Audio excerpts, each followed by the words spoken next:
3:12 a.m. Claire woke upright because something had whispered her full name so close it felt like a breath across her cheek. The room smelled faintly of wet leaves. The hallway light hummed on a slow, mechanical pulse, and the whisper was wrong, too soft to be her father's, too precise to be anyone she knew. A voice intimate in the wrong way, as if something had been waiting in the dark, patient, still knowing every inch of her life. Before we go any further, I ask you a favor. Like the video, subscribe to my channel, and leave a comment below this video.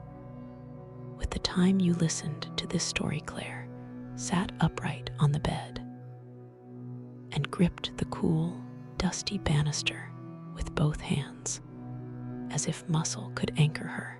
The apartment smelled of wet leaves, and the hummed hallway light pulsed in a slow, mechanical rhythm. Doors were shut, windows latched, the blinds sketched the room in thin bars of shadow.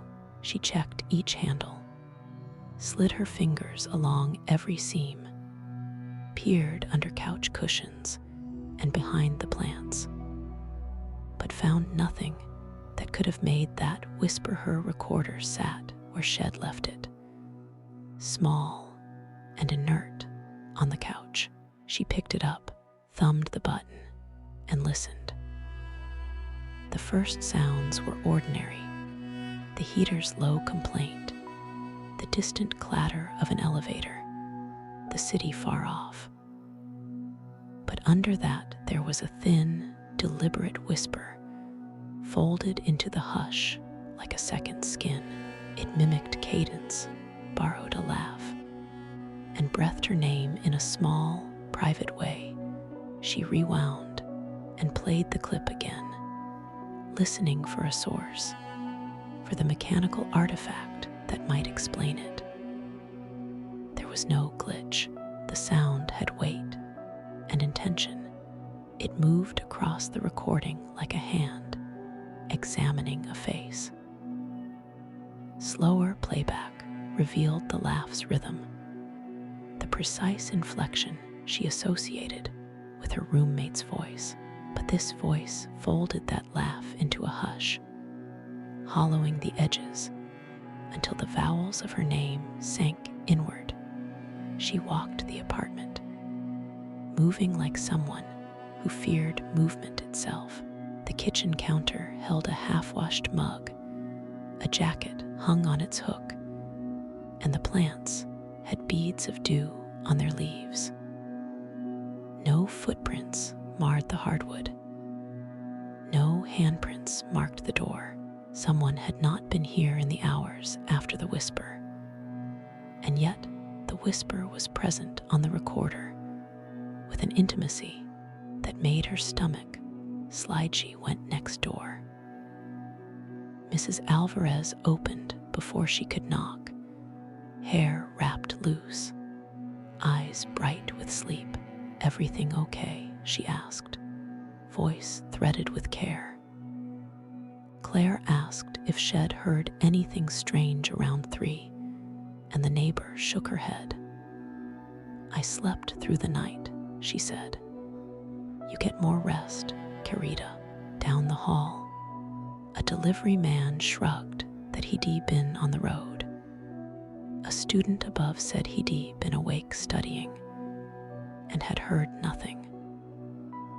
Their denials were solid, ordinary, and cold, the sort of comfort that lets a city keep its secrets back in the kitchen. The air tasted of copper. She bit the inside of her cheek, and the metallic tang off the edge of taste sat there like aftermath. The light buzzed overhead, and the refrigerator hummed with a small, persistent complaint. Sound seemed to leave a residue now, a grain you tasted at the edges of the mouth. She pressed the recorder to her lips, as if proximity might make the voice visible. The playback revealed other things, a hitch in the breathing right before the name, a micro variation that suggested an attempt at replication. It sounded practiced, as if some patient ear had shadowed them, cataloging sighs, noting the tilt of a laugh. The device felt less like a tool and more like a witness, that small black mouth that refused to forget. She played the clip for her roommate when she returned with a bag of groceries, hands dusted with flour. The roommate listened and laughed, first bright, then unsettled. "That's weird," she said. "Probably the building. Old pipes, weird acoustics." They tried vents, the crawl space, behind appliances. There were no cavities, no hidden speakers, nothing to point at and say, "Here." The apartment remained composed, reluctant to betray its insides at night. They slept in the living room, a shared island of blanket and bone. Two bodies together felt less permeable, and Claire hoped that proximity would keep whatever had whispered from returning. But the sound comes for thresholds and breaths, and late in the night, the whisper found its angle. It threaded into the dark like a thin vine, coaxing the name from an edge of sleep. She felt it as pressure against the back of her neck, as if someone had leaned in to breathe on her. She kept her mouth shut and listened until the room held its breath with her dot. In the morning, she made lists. Times, sensations, what she ate, and who had come by. She taped notes to the fridge, small pale rectangles of her handwriting. "Don't answer," one said in block letters, the ink near the edge flaking. The note felt like a promise and a warning. Ink didn't stop the whisper. It found a way around paper, a route that ignored lines and borders. The apartment began to listen back. The hallway hum altered, subtle and precise. Sometimes it quickened, a pulse she could feel in the bones of her jaw. Other times, it rinsed into a hush that felt like someone holding a breath just out of reach.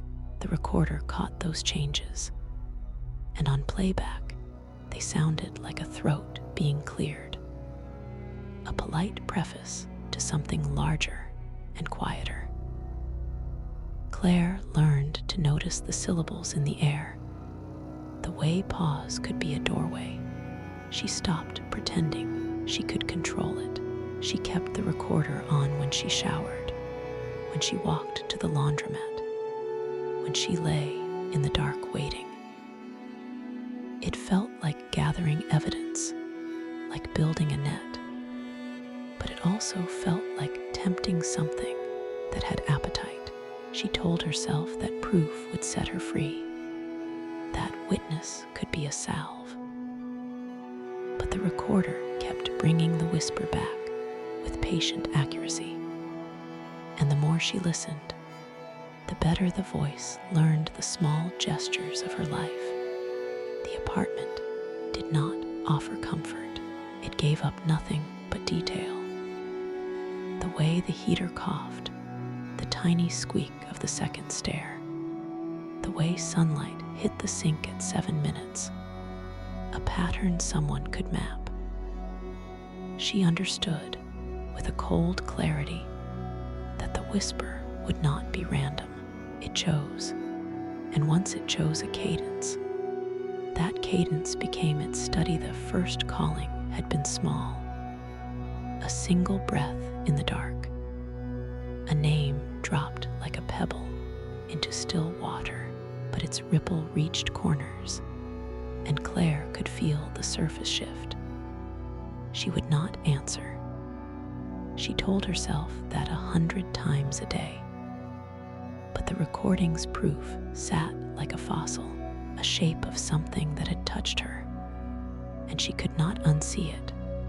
For now, the apartment hummed and listened, the recorder heavy in her pocket, her hands full of notes.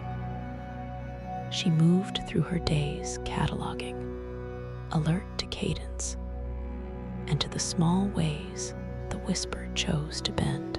Outside, the city went about its business, ignorant and steady. Inside, Claire waited, listening for the whisper to make its next move. She did not yet know how it would ask again, only that it would. The idea of something learning her voice and practicing felt like betrayal, as if familiarity were a key given to a stranger. Night after night, she recorded the breaths, the coughs, the little noises that make a life, and the whisper slid into them like a thread. When the apartment was quiet enough, she could hear the whisper as presence, something patient and keen, waiting for a fissure in the day's armor. She walked with the feeling of being circled, of a breath learning to match her step. She taped another note to the fridge, smaller this time, a list of times and sounds, the pattern of the apartment written on small squares of paper. The recorder ran overnight, and in the morning she scrolled through hours of hush, looking for that precise brush of sound.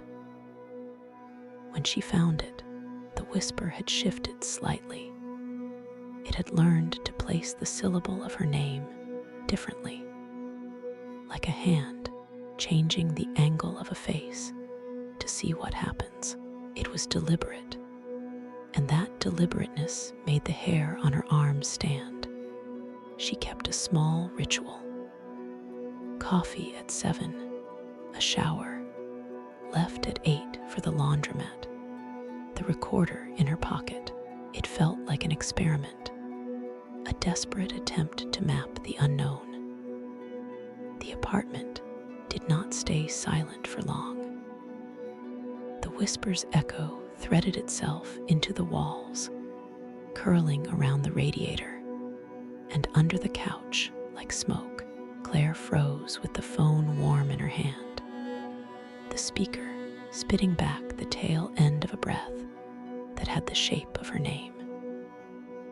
It was the wrong sound made right, the soft consonants of her name pressed into the mouth she knew best, but hollowed, as if spoken through a throat full of cotton. She moved then, slow and small, testing the space as though it might be booby-trapped with memory. Her feet found the rug, the damp smear at the front door where someone had walked in the rain. The hallway light hummed with that same mechanical pulse, a heartbeat not her own. Her chest felt like a jar where something alive had been set down and left to pace. She did what she had sworn she would not. She called the number that had just rung her, a clumsy, animal motion, driven by the need to know if the voice would answer again. Her call went immediately to voicemail.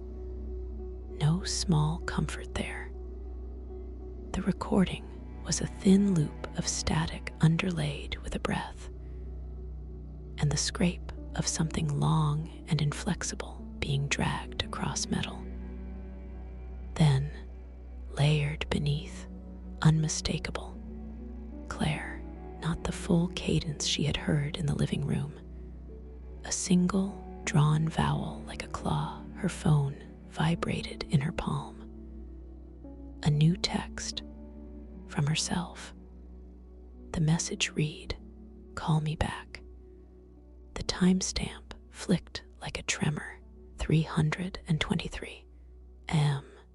She almost dropped the phone when another vibration followed immediately. A second message. Don't be scared. It's only me, only me. The phrase sat on the screen like a bruise. Her thumb hovered over the contact photo she had of herself on a beach, smiling at someone else's camera. She pressed the call button. The answering voice was seamless. It breathed in the same measured tick as her own. Claire, it said. And when she listened, she realized the voice did not belong entirely to her vocal cords. It had margins, little deviations, a syntax she did not make, a vowel stretched where she would clip it. It said, "I've been waiting," with a softness that sounded like a promise and a threat at once. Then, with a deftness that made the skin between her shoulder blades tighten, it leaned close, a performance of intimacy, and whispered through the phone in the same pitch and cadence she heard last time from the couch. Say my name. She did not. She told herself she was ready to withstand the thing that imitated her because she had not yet defined it by answer. But the apartment filled with voices, like hands pressing at a window. The whispering multiplied layers of her name, stacked on top of one another, until the air tasted metallic, and the light seemed to misread its own edges. The voices were not synchronized. Some were old, some were wildly childish, some carried syllables with the scrape of marble. They were not making an argument. They were cataloging. She slipped into the kitchen. The tile was cold and slick, with the phantom taste of copper and static she had noticed earlier. The faucet dripped with a regular, obscene patience. Her ribs tightened, and a memory she could not place pricked at the base of her tongue. A childhood house with stairs that creaked like a warning. She considered opening the windows. If something could be coaxed away by fresh air, that would be mercy. But the panes were sealed, layered with a dust that looked like powdered ash. When she pressed the frame, the glass shuddered, but would not move. She found the recorder on the couch where she had left it. A little rectangle of plastic, like an obituary. The playback button responded with a bright beep, and then spilled sound into the room. Her own laugh from a week ago, recorded in the flat, casual way of friends who keep each other's echoes. Underneath the laugh, breath.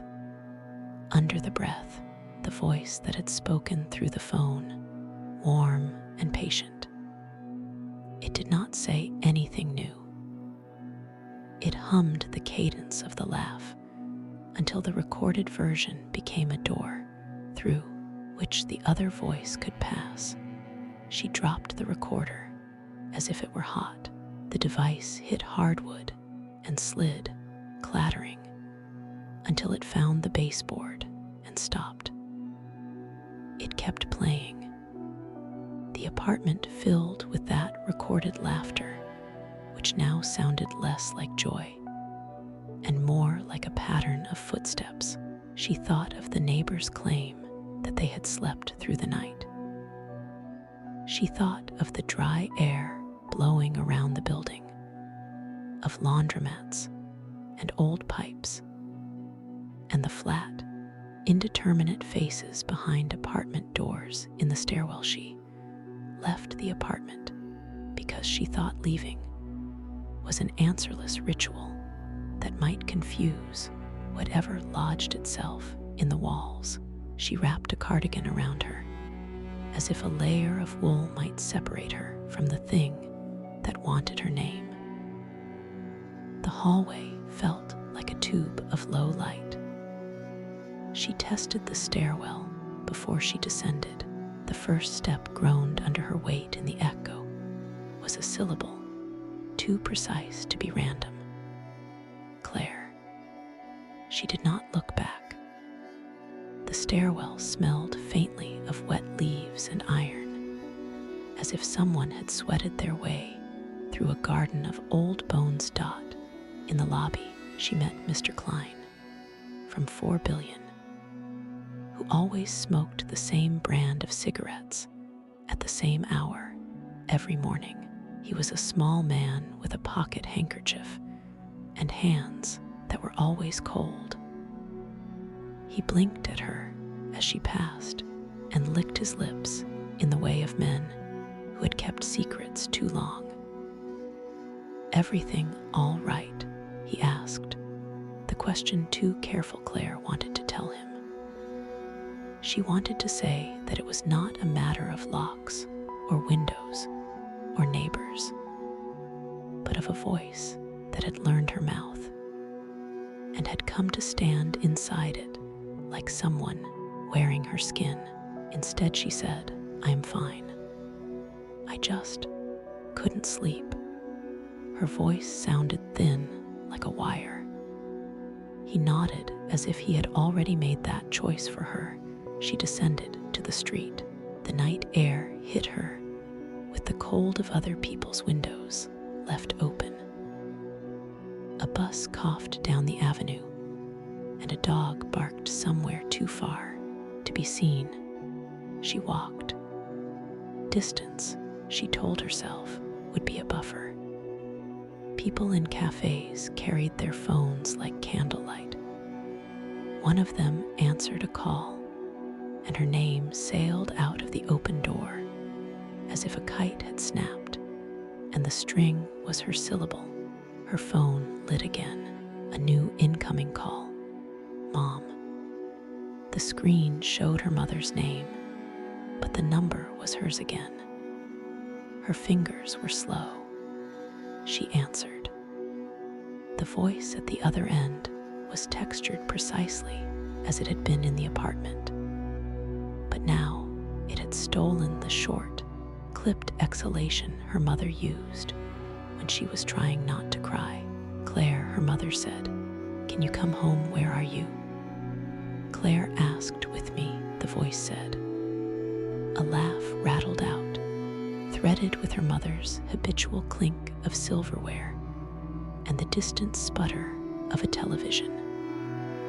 Always come home. It was impossible and ordinary, like stepping into someone else's kitchen and finding your photograph on their mantel. She walked faster. The voice kept loitering at the edges of her hearing, patient as a shadow. People passed, a riot of umbrellas and muffled breath. In a narrow alley, a man in a hoodie peeled back his hood and whispered her name, not a greeting, but a cataloging. His lips moved without sound. She watched and felt the name being folded into him and spit back out again. On the other side of the street, a woman on the bus mouthed the syllable, and the whole bus seemed to shiver. Claire realized then that the thing did not limit itself to sound. It wanted bodies. It wanted to learn the map of her life, the places where she could be expected to breathe. It moved like a tongue along surfaces, the dead BlackBerry of a phone, the thin skin of a voicemail, the gap where a laugh once lived by morning. The city had a rumor. People whispered about a voice that could call from your contact list, that answered like someone you trust and walked beside you like a shadow. A woman on the corner told Claire she had heard the voice through her headphones, a child held his mother's hand and said, "It said my name."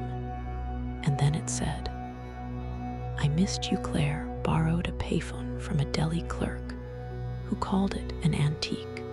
With a small tenderness, she dialed her own number and held the handset to her ear like a ritual.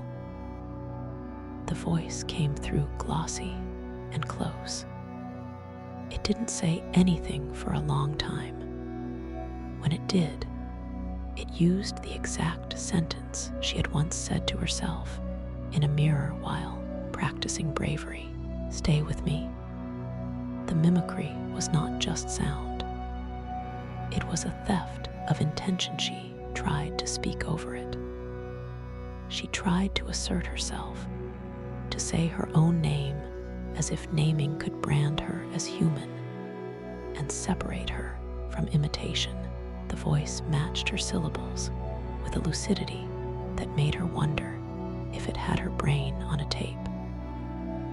Each time she named herself, the voice layered another voice over hers, an accordion of echoes compressing the space inside her throat, until she could not distinguish where her voice ended and the things began. There were other effects, smaller miseries that accumulated like lint. The kettle in a building down the street began to whistle at 3 in the morning to the exact harmonic frequency of her name. Television, radios across the block slipped into channels that played her favorite songs, but with the vocals removed and a faint, wet hiss underneath. The impression of something mouth-like moving over skin. Her email account began to fill with drafts she did not remember writing. Each subject line was a single word: wait. Each body was empty. She sought out a woman at the university who had open work on voice disorders. The woman listened while Claire described the mimicry, the way the voice could inhabit a throat with precise habit. The researcher took notes and then made a small sound, a consonant clipped sharply, like a stone tapped against glass. Her eyes did not leave Claire's. "This is not a neurological problem," she said. "This is a social contagion. People will replicate what they believe will connect them." The sentence was clinical and wrong. It suggested a cause and contained none of the hunger. The thing was not satisfied with imitation. It wanted permission. It wanted the small, polite assent that comes from answering. Each time someone answered, it layered more of themselves into the shape of the answerer, the mannerisms, the inflections, the private jokes, and grew more convincing. The same pattern that had turned Claire's texts into its tools now enabled it to stand in front of other people's mouths, as though it had always lived there. An earnest boy at a bus stop began to speak in Claire's lilt. A mother hummed a tune in a minor key that had been Claire's habit. Her child, obedient, began to repeat the syllable and then the word. Permission was a chisel. It carved openings. Claire tried to deny it. She cut her number. She destroyed SIM cards. She deleted contacts until her phone was a slate. But the living world reconstituted it. People who had never met her started to speak with the cadence she used when she read poetry aloud at the bookshop. A radio host enunciated a turn of phrase her father loved, and in the undercurrent of the host's voice was the whisper, not her name, but the invitation enclosed in the name. Answer she discovered, painfully and terribly, that the only time the voice seemed to hesitate was in the presence of absolute strangers. Those people whose faces did not hold any pre-made pattern her life could fold into an old deliveryman with no memory of televisions or phones, a woman on a train who had emigrated 2 days earlier and kept her head bowed. Their mouths did not betray her. They were mute to the imitation. Their silence was a kind of armor, so she began to gather strangers. She stood at intersections with a small, hesitant magnetism, scanning faces and choosing bodies that the voice might not recognize. She offered people coffee, excuses, the small solicitations of the lonely whose currency is conversation. She gratefully collected the few who would share an hour of ordinary talk. Together, they formed a blunt instrument.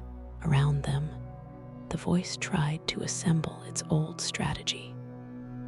It copied laughs, borrowed coughs, practiced an attempt at an accent. It did not work. There was no permission in a stranger's mouth. The rigidity of unfamiliarity closed the thing off like a door night after night. She sat in public parks under sodium lights with strangers and watched it learn and fail. The voice would inch closer, feral with patient work, but there was a gap it could not cross. In the scraps of laughter and the dropped words of people who hadn't heard of her, Claire felt something like safety. It was not even safety, it was a reprieve, a bruise that would heal if tended. On the 10th day, after a week of small salvations, she came back to the apartment with 2 strangers who agreed to stay. She burned sage because an old friend had once said it cleared damp places. She did not believe in the sage except as theater. But theater sometimes reorders attention. The recorder sat on the couch like a relic of accusation. They listened to what the recorder had learned. The laugh, the breath, the way the voice layered itself over familiar things. At 312 m, the hallway light hummed with the same slow, mechanical pulse. The voice began to assemble at the threshold of audibility, threading syllables through the radiator, through the cough of the building. It tried again to wear her laugh, to stand in her mouth. A dozen other mouths bent toward the sound, and for a moment, their attention made a lawn of silence where the mimic might root. Then it attacked, a quick flurry, the clearest, cruelest iteration yet. Claire, it said, with the full access of knowledge. This time it spoke not through phones or recordings, but as if it had occupied the air itself, as if it had been taking practice breaths from the years of her life. The strangers did not answer. One of them, a man with a soft voice, who had emigrated from a country that used different names and fewer comforts, mouthed a syllable into his hand, and then broke into laughter at an unrelated thought. The thing faltered. It scraped at the edges of its format, switching accents like a hand changing gloves. It tested vowels and forgot consonants. It learned too fast, and then mislearned it, overdosed on mimicry, and started to hitch. Claire stepped forward. she felt no triumph in it. She felt fatigue and something like pity. She raised her voice, not to answer, but to speak a different kind of syllable, one that did not name herself, but named the thing. She said, plain and precise. Go. The word landed like a stone. The voice stuttered. It had been designed to gather assent. One small, solid denial was a cut across its root. In that sliver of quiet, the people who waited with her breathed out together and expelled the thing like a bad smell. It recoiled. For a moment, she imagined it would retreat forever. The apartment sighed and felt lighter, as if a weight had been lifted. And then, from somewhere so close it might have been under her own jaw, a new voice learned the shape of no, and sang it back with a sweetness that was a mockery. It counted the ways denial could be flavored, until denial itself tasted like permission. That was its talent, not merely to sound like her, but to take the architecture of refusal and remake it into invitation. It was not defeated, only delayed. The next day, a woman she had never met called her by a pet name she had once used at a stranger's funeral. A small private glitch that escaped the notice of others, but cut Claire like a bone. The voice was nimble. It learned loopholes. It found the thin seams between people's habits and slid right through. She realized then that the war was not one she could win by herself. It would be a long attrition, a series of micro-resistances. It would require the cultivation of other mouths that refused easy mimicry. It demanded rituals of attention, a pedestrian's habit of looking a neighbor in the eye and saying something original, a teacher's insistence on names as more than inventory. It would require that people treat their words as something to be guarded, not handed over like change. Claire began to teach these small resistances. She stood at bus stops and told people stories that could not be summarized, and urged them to repeat lines of nonsense aloud. She visited community centers and taught children to sing made-up songs that twisted names into nonsense syllables. She urged her sister, who had been silent, perhaps taken, perhaps coerced, to adopt a radio show she did not know, a nonsense cadence to throw the voice off. Each refusal, each oddity, made the mimic stumble. It did not go away. The mimic learned another tactic: patience. It waited through months, through winters that felt like a memory of frost. It embedded itself in small things, the way a doorknob felt in the hand, the tilt of a head when someone laughed. Once in a while, in elevators, in the dark corners of laundromats, she would hear her name, not shouted, but folded into a familiar routine, murmured by strangers who no longer belonged to the same world of masks and safe silences. But the thing could be kept in check. The city learned odd rituals. People began to invent corners of speech that were private and inviolable. The telephone became strange again. People left messages that were nonsense, so the mimic could not practice. Children were taught to answer with colors and claps. Strangers learned to be strange together.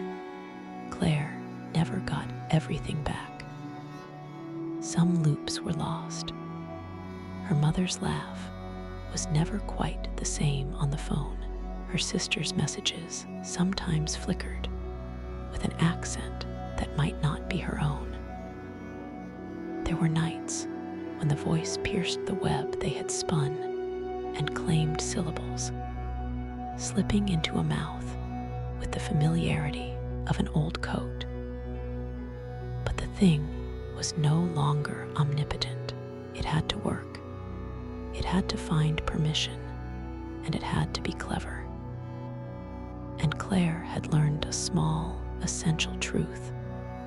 A name is a hinge. It opens you to connection, or it closes. It can be offered freely, or held like a secret she kept the recorder for a while after.